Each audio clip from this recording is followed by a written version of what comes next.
প্রিয় বন্ধুরা, সম্প্রতি ফিলিস্তিনে অবস্থিত গালিল সাগর হঠাৎ করেই অলৌকিকভাবে লালচে হয়ে গেছে। মহানবী হজরত মুহাম্মদ সাল্লাল্লাহু আলাইহি ওয়াসাল্লাম এই হ্রদ সম্পর্কে একটি গুরুত্বপূর্ণ ভবিষ্যদ্বাণী করেছিলেন। অনেকে মনে করছেন এটি বিচার দিনের বিশেষ একটি নিদর্শন। শুধু তাই নয়, ইহুদি ও খ্রিস্টান ধর্মের পণ্ডিতরা উল্লেখ করেছেন বাইবেল ও তাওরাতে গালিল সাগরের রক্তলাল পানির প্রসঙ্গে ভবিষ্যদ্বাণী করা হয়েছে।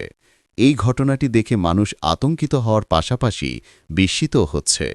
প্রশ্ন হল, এটি কি কেবল একটি বৈজ্ঞানিক ঘটনা, নাকি সত্যি বিচার দিনের কোনো নিদর্শন? ইয়াজুজ ও মাজুজের সময় কি ঘনিয়ে আসছে? আমরা কি আমাদের চোখের সামনেই কিয়ামতের বড় কোনো আলামত প্রত্যক্ষ করছি, নাকি এটি কেবলই কাকতালীয় ঘটনা অথবা সর্বশক্তিমান আল্লাহর পাঠানো এক সতর্কবার্তা? আজকের ভিডিওতে আমরা এসব প্রশ্নের গভীরে যাব, তাই ভিডিওটি শেষ পর্যন্ত দেখুন এবং আপনার মূল্যবান মতামত অবশ্যই কমেন্টে শেয়ার করুন। আসসালামু আলাইকুম প্রিয় ও সম্মানিত দর্শক। সেপ্টেম্বরের প্রথম সপ্তাহে বৃহস্পতিবার ফিলিস্তিনের ভূমিতে এমন একটি দৃশ্য দেখা গিয়েছিল যা গোটা বিশ্বকে চমকে দিয়েছিল। টাইবেরিয়াস হ্রদ, যাকে গ্যালিলির সাগর নামেও ডাকা হয় এবং ইসলামী শিক্ষায় যা ইয়াজুজ ও মাজুজের সাথে সম্পর্কিত, হঠাৎ করেই লালচে রঙে রূপান্তরিত হয়েছিল। এটি সেই হ্রদ যার সম্পর্কে মহানবী সাল্লাল্লাহু আলাইহি ওয়াসাল্লাম বলেছেন, একসময় আসবে যখন ইয়াজুজ ও মাজুজ এর সমস্ত পানি পান করে ফেলবে, যতক্ষণ না এক ফোঁটাও অবশিষ্ট থাকবে। এজন্যই মুসলমানরা যখনই এই হ্রদের নাম শোনে, সঙ্গে সঙ্গে তাদের মনে বিচার দিনের আলামতের কথা ভেসে ওঠে। আর সেদিন লোকেরা নিজের চোখে প্রত্যক্ষ করেছিল, যেখানে স্ফুটিকের মতো স্বচ্ছ নীল জল ছিল, মুহূর্তের মধ্যেই তা লালচে হয়ে গেছে। কিছুক্ষণের মধ্যেই পানির বুকে রক্তের মতো ধারা বইতে শুরু করলে উপস্থিত মানুষজন মোবাইল ফোন বের করে ভিডিও ও ছবি ধারণ করতে থাকে। খুব দ্রুত সেই ভিডিওগুলো ছড়িয়ে পড়ে সোশ্যাল মিডিয়ায়, আর মুহূর্তের মধ্যেই খবরটি পৌঁছে যায় বিশ্বের প্রায় প্রতিটি প্রান্তে। কেউ বলছিলেন এটি নিশ্চয়ই বিচার দিনের একটি লক্ষণ, আবার কেউ আতঙ্কিত হয়ে প্রশ্ন করছিলেন, ইয়াজুজ ও মাজুজের সময় কি তবে ইতিমধ্যেই এসে গেছে? অনেকে এমনকি লিখছিলেন, যদি এটি সত্য হয় তবে আমাদের অবিলম্বে আল্লাহর কাছে অনুতপ্ত হয়ে ফিরে আসতে হবে। তবে শুধু মুসলিমরাই নয়, খ্রিস্টান বিশ্বও পড়েছিল ভয় ও আশঙ্কার মধ্যে। বাইবেলের অনুসারীরা সঙ্গে সঙ্গেই স্মরণ করেছিল সেই অলৌকিক ঘটনার কথা, যখন নবী মুসা আলাইহিসসালামের যুগে আল্লাহর নির্দেশে নীল নদ রক্তে পরিণত হয়েছিল। সেই সময় ফেরাউন ও তার অনুসারীরা সত্যকে অস্বীকার করেছিল, আর রক্তলাল নদী তাদের জন্য আল্লাহর ক্রমাগত শাস্তির প্রথম সতর্কীকরণে পরিণত হয়েছিল। একই ধারণা আজ দ্রুত ছড়িয়ে পড়ছে খ্রিস্টান সমাজেও। তাদের প্রশ্ন, গ্যালিলি সাগরের এই লালচে রূপ কি আরেকটি নতুন সতর্কবার্তা? অনেক পুরোহিত ও ধর্মীয় পণ্ডিত প্রকাশ্যে ঘোষণা করেছেন যে এই দৃশ্য বাইবেলের ভবিষ্যদ্বাণীর সঙ্গে হুবহু মিলে যায়। বিশেষ করে প্রকাশিত বাক্যে উল্লেখ আছে, শেষ দিনের সমুদ্র ও নদী রক্তের মতো লাল হয়ে যাবে। শুধু তাই নয়, গসপেলের অন্যান্য অংশেও আসমান ও জমিনে বিস্ময়কর পরিবর্তনের বর্ণনা পাওয়া যায়। কিছু খ্রিস্টান প্রচারক এতদূর পর্যন্ত বলেছেন, এটি কোনো সাধারণ বৈজ্ঞানিক ঘটনা নয়, বরং এক ভবিষ্যৎমূলক সতর্কবার্তা। এটি ঐশ্বরিক শাস্তির আগে মানবজাতির জন্য শেষ শ্রালক, যেন তারা নিজেদের পথ পরিবর্তন করে এবং আখিরাতের জন্য প্রস্তুত হয়। তাদের মতে এটি সর্বশক্তিমান আল্লাহর পক্ষ থেকে এক স্পষ্ট নিদর্শন, যা মানুষকে তওবা ও পরিবর্তনের আহ্বান জানাচ্ছে। খ্রিস্টান মিডিয়া জুড়ে এ নিয়ে চলছে তুমুল আলোচনা। তাদের অনেকেই তুলনা টানছেন নীল নদের ঘটনার সঙ্গে, যা একসময় ফেরাউনের রাজত্বে ধ্বংসাত্মক শাস্তি ডেকে এনেছিল। প্রশ্ন জাগছে, গ্যালিলি সাগরের এই পরিবর্তন কি পৃথিবীকে আরেকটি ভয়াবহ সংকটের দিকে ঠেলে দিচ্ছে? অনেক পণ্ডিত নবী মুসা আলাইহিসসালামের যুগে সেই অলৌকিক ঘটনার সাদৃশ্য টেনে বলছেন, তখন রক্তলাল নদী ফেরাউনের শক্তিকে চূর্ণ করেছিল, আর আজ গ্যালিলির এই রক্তিম সাগর বর্তমানের অত্যাচারী ও পাপী জাতির জন্য স্পষ্ট সতর্কবাণী হয়ে দাঁড়িয়েছে। অনেক পুরোহিত আবার স্মরণ করছেন বাইবেলের ভবিষ্যদ্বাণীগুলো, যেখানে বলা হয়েছে শেষকালে পৃথিবীতে অদ্ভুত অদ্ভুত নিদর্শন দেখা দেবে।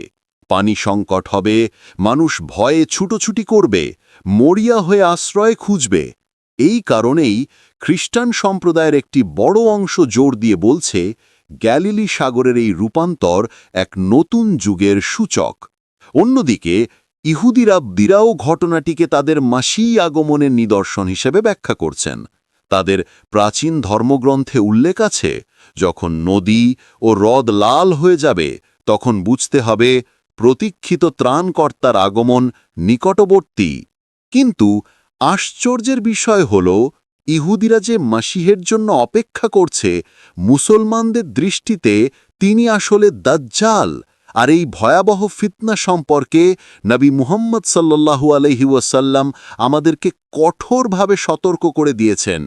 ইহুদি ধর্মীয় নেতারা বারবার জোর দিয়ে বলে থাকেন এগুলো আসলে শেষ যুগের ভবিষ্যদ্বাণী। তাদের মতে দাজ্জালের আগমন নিকটবর্তী হওয়ার সবচেয়ে বড় লক্ষণ ইতিমধ্যেই প্রকাশ পেতে শুরু করেছে। কিছু ইহুদি পণ্ডিত এমনকি এতদূর পর্যন্ত বলেছেন যে টাইবেরিয়াস হ্রদের পানির এই অদ্ভুত পরিবর্তন আসলে ইঙ্গিত দেয় পৃথিবী যখন এক বিশাল পরিবর্তনের দ্বারপ্রান্তে পৌঁছে যাবে, তখন সেই সময় ঘনিয়ে আসবে। কিন্তু বন্ধুরা, যদি আমরা টাইবেরিয়াস হ্রদকে ইসলামের দৃষ্টিকোণ থেকে দেখি, তখন স্পষ্ট হয়ে ওঠে এটি কোনো সাধারণ হ্রদ নয়, বরং এটি কিয়ামতের মহা আলামতগুলোর সাথে সরাসরি যুক্ত। নবী মোহাম্মদ সাল্লাল্লাহু আলাইহি ওয়াসাল্লাম বহু হাদিসে টাইবেরিয়াস হ্রদের কথা উল্লেখ করেছেন এবং একে ইয়াজুজ মাজুজের আবির্ভাবের সাথে সম্পর্কিত করেছেন। সহিহ মুসলিমের একটি সুপরিচিত বর্ণনায় আসে, হযরত তামিম দারি রাদিয়াল্লাহু আনহু এক সমুদ্র ভ্রমণের সময় দাজ্জালের মুখোমুখি হয়েছিলেন। যখনই ঘটনাটি রাসূলুল্লাহ সাল্লাল্লাহু আলাইহি ওয়াসাল্লামের সামনে বর্ণনা করা হয়, তখন তিনি তা নিশ্চিত করেন এবং সম্মানিত সাহাবাদের জানান যে টাইবেরিয়াস হ্রদের বিশেষ গুরুত্ব রয়েছে। রাসূলুল্লাহ সাল্লাল্লাহু আলাইহি ওয়াসাল্লাম বলেছেন, যখন ইয়াজুজ ও মাজুজ পৃথিবীতে ছড়িয়ে পড়বে, তখন তারা টাইবেরিয়াস হ্রদের সমস্ত পানি পান করবে, এমনকি এক ফোঁটাও অবশিষ্ট রাখবে না। এই কারণেই যখন মুসলমানরা শোনে যে টাইবেরিয়াস হ্রদে অস্বাভাবিক কোনো পরিবর্তন এসেছে বা এর পানি লাল হয়ে গেছে, তখন তাদের হৃদয় কেঁপে ওঠে, কারণ এই হ্রদটি কিয়ামতের দিনের অন্যতম বড় আলামতের সাথে জড়িত। ইসলামী বর্ণনায় এসেছে, যখন ইয়াজুজ মাজুজ প্রকাশ পাবে, তারা টাইবেরিয়াস হ্রদের পানি সম্পূর্ণরূপে পান করবে। পরবর্তীতে যারা আসবে তারা বিস্ময়ে বলবে, এখানে তো কখনো পানি ছিলই না। এ থেকেই স্পষ্ট হয় যে টাইবেরিয়াস হ্রদ কিয়ামতের দিনের একটি গুরুত্বপূর্ণ নিদর্শন হিসেবে উল্লিখিত। অনেক আলেম হাদিসের আলোকে ব্যাখ্যা করেছেন, হ্রদের পানির কমে যাওয়াও কিয়ামতের আলামতগুলোর একটি। বাস্তবতাও সেদিকেই ইঙ্গিত করছে। আজ বিশ্বজুড়ে গবেষকরা স্বীকার করছেন, হ্রদটি দিন দিন শুকিয়ে যাচ্ছে, পানির স্তর ক্রমেই নিচে নেমে যাচ্ছে এবং আশেপাশের বহু এলাকায় খরার প্রভাব স্পষ্ট হয়ে উঠছে। এটা শুনে একজন মুসলিমের মনে তৎক্ষণাৎ ভেসে ওঠে নবী মুহাম্মদ সাল্লাল্লাহু আলাইহি ওয়াসাল্লামের সেই শতাব্দী পুরনো ভবিষ্যদ্বাণী, যা আজ বাস্তবে রূপ নিচ্ছে। প্রিয় দর্শকবৃন্দ, ইসলাম আমাদের শিক্ষা দেয়, আল্লাহ বারবার তার নিদর্শন মানুষকে দেখান, যাতে তারা গাফিলতি থেকে জেগে ওঠে। কখনো তা ঘটে ভূমিকম্পে, কখনো আসমান থেকে নেমে আসা বিপর্যয়ে, আবার কখনো টাইবেরিয়াস হ্রদের মতো প্রাকৃতিক ঘটনায়। আল্লাহ তাআলা পবিত্র কোরআনে ঘোষণা করেছেন, আমি তাদেরকে দিগন্তে এবং তাদের নিজেদের মধ্যেও আমার নিদর্শন দেখাব, যতক্ষণ না তাদের কাছে স্পষ্ট হয়ে যায় যে এটিই সত্য। সূরা ফুসসিলাত আয়াত 53। তাই বন্ধুরা, যখন আমরা টাইবেরিয়াস হ্রদের রং পরিবর্তিত হতে দেখি বা এর পানি শুকিয়ে যেতে দেখি, তখন মনে রাখা উচিত, এগুলো নিছক কাকতালীয় ঘটনা নয়, বরং এগুলো শক্তিশালী সতর্কীকরণ, যাতে আমরা পরকালের জন্য প্রস্তুতি নিতে পারি। ইসলাম আমাদের শিক্ষা দেয় না যে প্রতিটি পরিবর্তনকেই সরাসরি কিয়ামতের নিদর্শন বলে ঘোষণা করতে হবে, তবে ইসলাম অবশ্যই আমাদের শেখায় যে এই ধরনের ঘটনা যেন আমাদেরকে আখিরাতের কথা স্মরণ করিয়ে দেয় এবং আল্লাহের দিকে ফিরে আসার অনুপ্রেরণা জাগায়। টাইবেরিয়াস হ্রদের উল্লেখ তাই কেবল ইতিহাস বা ভূগোলের কারণে নয়, বরং ঈমানের পরীক্ষার জন্যেও গুরুত্বপূর্ণ। একজন মুমিন যখন এই ধরনের নিদর্শন দেখে, তার হৃদয় কেঁপে ওঠে। সে নিজের আমল নিয়ে চিন্তা করে এবং ভাবে, নিশ্চয়ই সময় ঘনিয়ে আসছে।